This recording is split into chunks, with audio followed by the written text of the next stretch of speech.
Olukungaana luno lwatumibwa Light Up Eastern Region for Jesus olumaze ennaku 5 nga luyindira ku kisaawe kya Elgon View District y'e Tooro. Lwategekebwa muwala w'omukulembeze w'eggwanga Pastor Patience Lwaboogo. Bw'abadde aggalawo olukungaana luno, omukulembeze w'eggwanga Yoweri Kaguta Museveni agambye nti kikyamu amawanga agali mu bitundu by'obuvanjuba okukubagana nga kyokka nga bandibadde bakwatagana ne batwala ekitundu kyabwe mu maaso, era agamba obukubagano buno butadde nnyo amawanga gano mu katyabaga. Bano bonna gonna amawanga Katonda ye yagatonda. So me, how can I want and I say I'm a Christian? Kati nze kisoboka kitya okugamba nti ndi mukristaayo?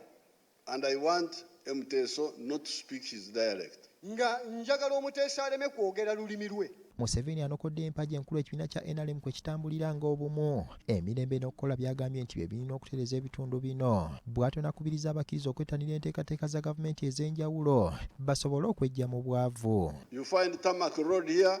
Osinga n'oluguudo lwa koolaasi wano. Poverty is next. Kati ate ng'obwavu bwe buddako wali ku muliraano. So kale nno, even if we work on Nagongera and all the others, ne bwe tunaakola ku lw'Ennagongera na zino endala, but we don't deal with the issue of attitude change, I don't think we shall gain much. Yeebazizza Katonda olw'ekisa kyawadde Pastor Patience Lwaboogo olw'omulimu ogw'amaanyi gwakola okukyusa obulamu bw'abantu ng'ababuulira ekigambo kya Katonda. I hope Patience and her group have done something. Muzze wano era nga nsuubira nti Patience n'ekibinja kye waliwo kye bakoze.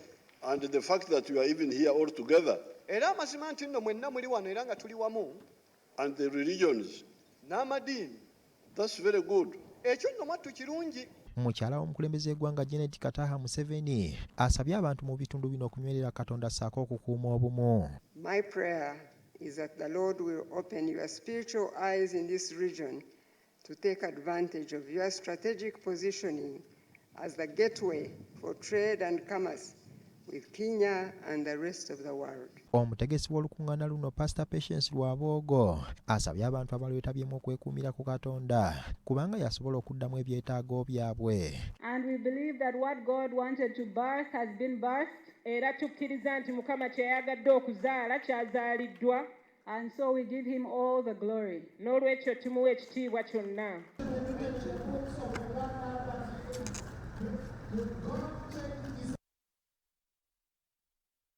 Ebyo nga biri bityo ate go amaduuka 7 mu 9